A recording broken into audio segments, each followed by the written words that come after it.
Hey everyone, it's Nick Hodge with Daily Profit Cycle. It's Wednesday, September 1st. Heading into the fall here, all the back to school pictures are getting posted.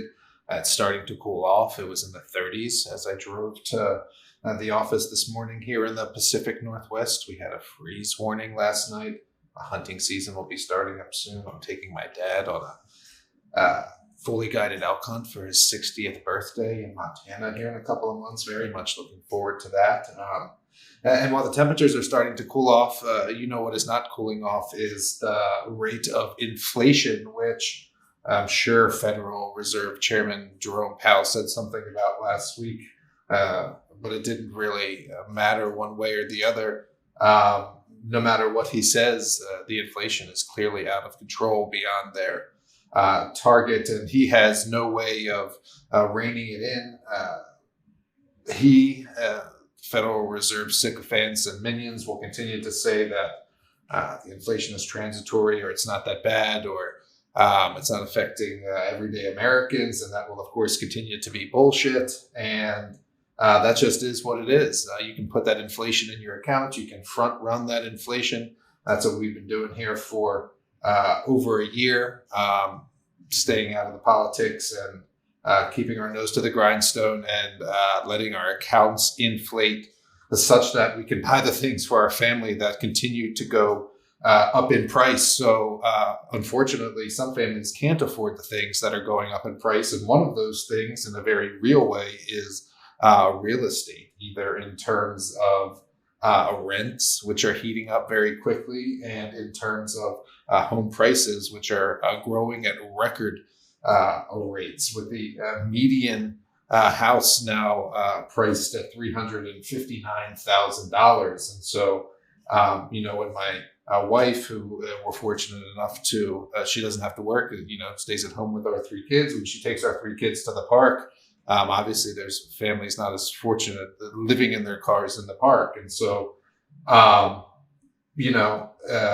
one of the things that I've written about months ago and we bought was REITs. We were starting to buy REITs. I made videos about it. If you didn't listen to them or buy the things I was talking about, that's on you. This was one of them, Sun Communities. This is a REIT that owns low-income housing, trailer parks. And look at this chart. Absolute annual highs, and I own it personally, own it in foundational profits, and that rent inflation, we own it, and we're translating it into real gains for ourselves. And so, I guess let me pause there for a second, because these people who say there's no inflation, or it's transitory, or it's not affecting people, are clearly lying or don't know, and either way they're wrong. So it's really affecting people, right? And I'm fortunate enough to be in a position to cut through the noise, to not have to believe narratives, to be able to deploy capital to buy things like REITs that own low-income housing. And I realize that people aren't fortunate enough to do that. And I think there's a difference between, the me's of the world and the they's of the world, right? Where they either have their head in the sand, or because of their position in government or quasi-government agencies, have to toe the narrative, have to toe the line and say, it's not that bad. And so I guess I would say, because I see it, one of the things we do is give back. So we not only do we donate 1% of all subscription proceeds from Digest Publishing every month to a different charity that an employee picks, but I personally give back. I was compiling my documents to give to my accountant to file taxes in October, because that's what you do when you have a lot of money in taxes. You delay until October, and you deploy that money throughout the rest of the year so you can make more on it than you pay your taxes later.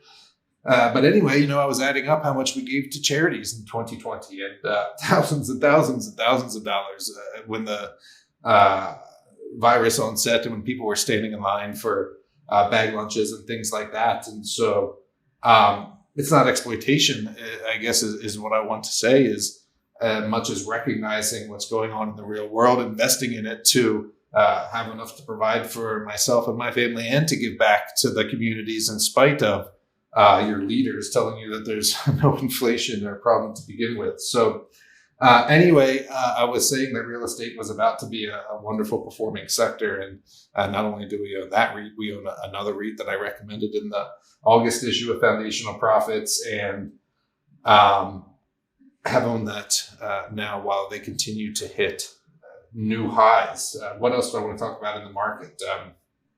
Pot stocks continue to consolidate. That sector hasn't really been in favor, but mergers and acquisitions continue. There was another one announced today. TerraSen took out Cage Growth, and I think that you're going to see better stock prices in that sector in the second half of this year and going into 2022.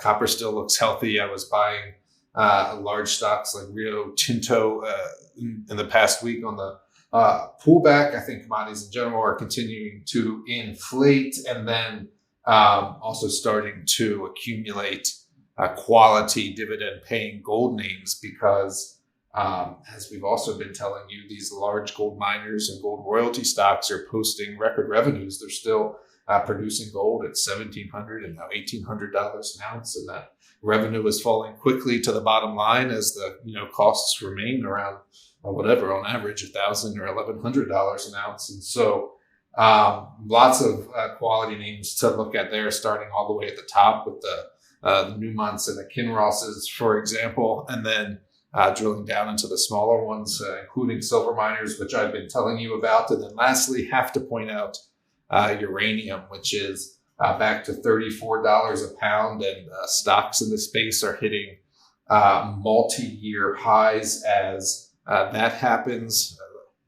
Just to bring you up to speed, I guess, there was support under Trump with the Section 232 initiative. Senate under Trump voted to create a strategic reserve of uranium, and Biden's Secretary of Energy, Jennifer Granholm, says that she's taking the initial steps to create a uranium reserve. And it's obviously the cleanest form of baseload power that we have in this fight against climate change that we're throwing billions of dollars against, including in this recent $3.5 trillion infrastructure package.